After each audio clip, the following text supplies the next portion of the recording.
নমস্কার, আমার নাম স্নেহনীল অধিকারী। আজকে আমার নিবেদন কবিগুরু রবীন্দ্রনাথ ঠাকুরের লেখা লুকোচুরি। আমি যদি দুষ্টুমি করে চাপার গাছে চাপা হয়ে ফুটি, ভোরের বেলা মা গো ডালের পরে কচি পাতায় করি লুটোপুটি, তবে তুমি আমার কাছে হারো।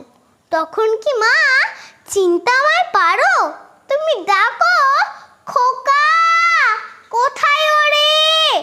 আমি শুধু হাসি চুপটি করে। যখন তুমি থাকবে যে কাজ নিয়ে, সবই আমি দেখবো নয়ন মিলে। স্নানটি করে চাপার তলা দিয়ে আসবে তুমি পিঠেতে চুল ফেলে। এখান দিয়ে পুজোর ঘরে যাবে, দূরে থেকে ফুলের গন্ধ পাবে। তখন তুমি বুঝতে পারবে না সে তোমার খোকার গায়ের গন্ধ আসে। দুপুর বেলা মহাভারত হাতে বসবে তুমি সবার খাওয়া হলে। গাছের ছায়া ঘরের জানালাতে পড়বে এসে তোমার পিঠে কোলে।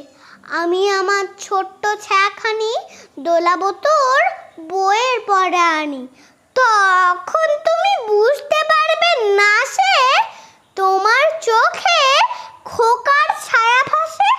সন্ধেবেলা প্রদীপ খাড়ি জেলে যখন তুমি যাবে গোয়াল ঘরে, তখন আমি ফুলের খেলা খেলে টুক করে মা পড়বো বুয়ে ঝরে। আবার আমি তোমার খোকা হব, গল্প বলো তোমায় গিয়ে কব।